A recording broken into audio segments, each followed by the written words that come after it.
अस्सलाम वालेकुम। आज का मेरा लेक्चर ट्रांसफार्मर पे है।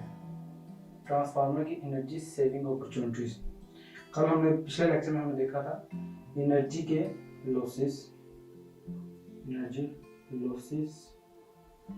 आज हम देखेंगे उसका इफेक्टिव यूज। तो हमने कल देख लिया था पिछले लेक्चर में। आज हम देखेंगे इफेक्टिवली वो यूज तो हो सकते हैं, लेकिन उसमें जो लॉसेस हैं उनको हम सेव कैसे कर सकते हैं। एनर्जी सेविंग, एनर्जी ऑडिटिंग में दो टर्म्स यूज होती हैं, एनर्जी सेविंग अपॉर्चुनिटीज और हम इसको कह सकते हैं एनर्जी कंजर्वेशन अपॉर्चुनिटी, जिसको हम ECO कहते हैं। इसको हम ESO कहते हैं, एनर्जी सेविंग अपॉर्चुनिटीज, और इसको हम कहते हैं एनर्जी कंजर्वेशन अपॉर्चुनिटीज। अब हम आगे चलते हैं। एफिशिएंसी हम मेजर करने के लिए हम कुछ चीज़ें देखते हैं। तो इसकी एनर्जी सेविंग अपॉर्चुनिटीज को देखने के लिए ये वैसे तो बहुत ज़्यादा हैं, छोटी।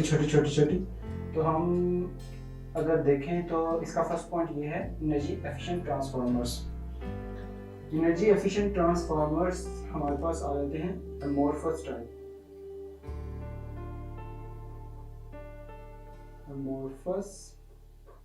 Metal type.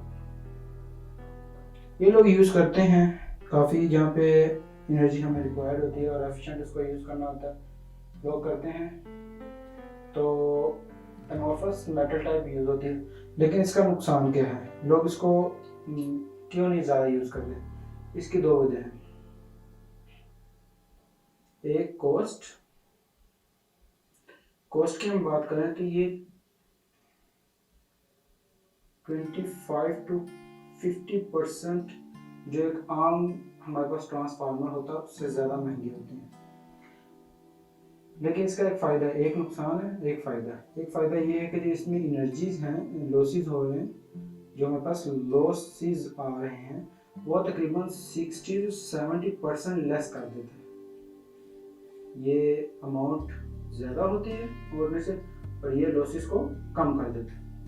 एक इसका फ़ायदा, एक नुकसान है। एनर्जी एफिशिएंसी ट्रांसफार्मर, अगर एफिशिएंट ट्रांसफार्मर हम यूज़ करते हैं तो वो है अमोर्फस मेटल टाइप ट्रांसफार्मर्स। तो ये अगर यूज़ करें तो हमारे पास कॉस्ट इसकी डबल, और कह सकते हैं या डबल का भी 1/4 टाइम्स,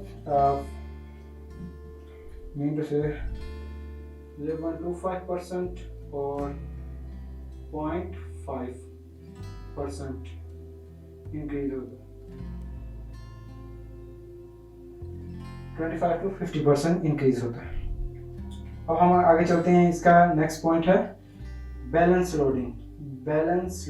इससे खुद ही पता चल रहा है हमें कि बैलेंस लोड को बैलेंस करना। तो अगर हम ट्रांसफार्मर की एनर्जी को सेव करना चाहते हैं तो हम दूसरा पॉइंट ये है बैलेंस लोडिंग। हमारे पास ट्रांसफार्मर 3 फेज भी होता है, जैसे मैं आपको पहले बता चुका हूँ।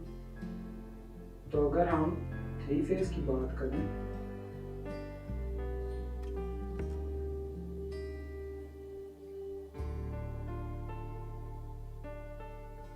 तो अगर हमारे पास ये A फेज है, ये B फेज है, ये C फेज है, जिसको हम रेड येलो ब्लू भी कहते हैं। अगर हमारे पास ये है, इस पे जो हम लोडिंग करेंगे, लोडिंग मीन अगर इसको हम 5 एम्पेयर पे चला रहे हैं तो इसको भी 5 एम्पेयर पे चलाएं और इसको भी 5 एम्पेयर पे चलाएं। अगर ये 6 हो जाए तो फिर भी ये अप्रोक्सीमेटली बैलेंस है। लेकिन अगर हम इसको भी 5 कर दें तो ये ज़्यादा मतलब बहुत अच्छा हो जाएगा कि अगर हम बैलेंस लोडिंग करें। अगर बैलेंस नहीं करते तो इससे एक पे ओवर लोडिंग आ जाएगी, जिसकी लाइफ भी कम हो सकती है, जिसकी वजह से एक आपका जो कंडक्टर है उसकी जो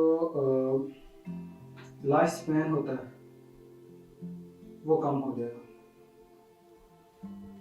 तो अगर हम चाहते हैं कि हम ट्रांसफार्मर की लाइफ स्पैन ज़्यादा करें तो इससे हम क्या कर सकते हैं कि जो इसके कंडक्टर्स हैं 3 फेज ट्रांसफार्मर, उसके तीनों फेज पे सेम हम करंट उसको दें। इसके बाद हम आगे चलते हैं। अगला पॉइंट हमारे पास है कूलिंग एंड वेंटिलेशन सिस्टम। अगर हम उसका जो कूलिंग सिस्टम, कूलिंग ट्यूब्स होती हैं और जो वेंटिलेशन सिस्टम है उसका साथ, अगर हम इसका टेम्परेचर इंक्रीज ना होने दें, जो इसकी एक्सेप्टेबल लिमिट है उसके अंदर रहे,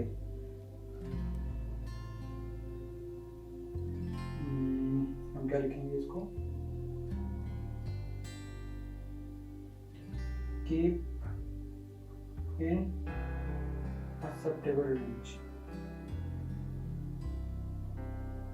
तो ये हम इससे क्या होगा, हमारा जो टेम्परेचर इंक्रीज नहीं होगा, कीप इन एक्सेप्टेबल रेंज रखेंगे इसको, तो हमारा वेंटिलेशन और कूलिंग सिस्टम सही रहेगा। तो इससे हमारे ट्रांसफार्मर की जो ओवरऑल एनर्जी है, एनर्जी सेविंग है, वो सही होगी या इसके एनर्जी लॉसेज जो है वो कम होंगे। तो इसके बाद है monitor oil level in transformer. अगर हमारे पास ऑयल लेवल के हम दो कर सकते हैं, या तो ज़्यादा होगा या कम होगा। अगर एग्जैक्ट होगा जितना हमें रिक्वायर्ड है तो उससे क्या होगा कि हमारा जो ट्रांसफार्मर वो सही वर्क करेगा। एक तो अगर ज़्यादा हो जाता, अगर कम हो जाता। अगर ऑयल लेवल इंक्रीज और डिक्रीज, इंक्रीज होगा तो इससे हमारे पास ऑयल पावर फ्लो होगा, ठीक।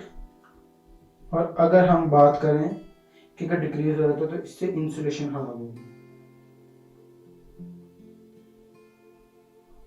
तो हम चाहते हैं कि अगर हम एक ट्रांसफार्मर को बेहतर तरीके से रखना चाहते हैं तो हम क्या करेंगे कि हम उसको ना इंक्रीज करेंगे ना डिक्रीज, एक एक्सेप्टेबल और अलाउएबल रेंज में हम उसको रखें, ठीक। इसके बाद आगे आ जाता है next point, winding and oil temperature. तो एक और बात यहाँ बताता जाऊँ, एनर्जी एफिशिएंसी जब हम कर रहे होते हैं किसी भी सिस्टम की, तो हमारे पास कुछ इंस्ट्रूमेंट्स होते हैं जिनमें से तीन बहुत इंपॉर्टेंट है। First of all ultrasonic detector, then हमारे पास 3 फेज एनर्जी एनालाइजर। इसके बाद हमारे पास ये लाजमी होना चाहिए थर्मल इमेजर। जैसा कि आपको इनके नामों से ही पता चल गया होगा, अल्ट्रासोनिक डिटेक्टर जो है वो अगर हमारे पास कहीं लीकेज हो रही है या कहीं पे भी हमने उसकी ओपन और क्लोजिंग चेक करनी है, आवाज़ को चेक करना है, तो यह अल्ट्रासोनिक डिटेक्टर हम काम करते हैं। 3 फेज एनर्जी एनालाइजर वहाँ इस्तेमाल होगा जहाँ पे हमने किसी भी इलेक्ट्रिकल सिस्टम की एनर्जी को एनालाइज करना है। थर्ड वन इज कि अगर हम थर्मल इमेजर का इस्तेमाल करें, थर्मल इमेजर हम वहाँ इस्तेमाल करेंगे जहाँ पे हमें थर्मोग्राफी, जैसा कि मैं अब आपको यहाँ पे एग्जांपल देता हूँ। अगर आपने मॉनिटर ऑयल लेवल करना है, जैसा कि आपके पास ट्रांसफार्मर ये होता है और इसकी कुछ ट्यूब्स होती हैं, यहाँ पे सारी ट्यूब्स इस तरह होती हैं। तो ये ट्यूब्स हैं, इनका टेम्परेचर नोट करने के लिए, और वहाँ पे हीटिंग हो रही होती है। जैसे कि मैं नीचे अगले पॉइंट पर आया था, वाइंडिंग, ये ज़्यादा आपको क्लियर पता चल जाएगा, वाइंडिंग एंड ऑयल टेम्परेचर। तो ऑयल टेम्परेचर, ऑयल इसमें है और वाइंडिंग भी इसके अंदर है। तो हम अब जो टेम्परेचर बाहर से इंस्पेक्ट करेंगे थर्मल इमेजर से, तो इसलिए थर्मल इमेजर इस्तेमाल होता है कि हम टेम्परेचर को डिटेक्ट करेंगे, उस पर टेम्परेचर रीडिंग्स आ रही होती हैं। तो अगर हम इस टेम्परेचर को मेजर कर लेते हैं, अगर ये एक्सेप्टेबल अलाउएबल रेंज के अंदर है, अलाउएबल रेंज जो हमें गिवन होती है,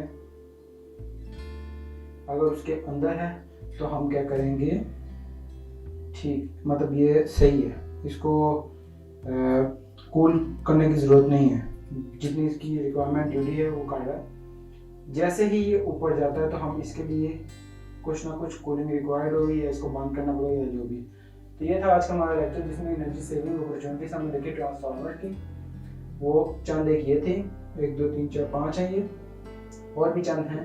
तो उम्मीद है आपको लेक्चर समझ आ गया होगा। Thanks for watching.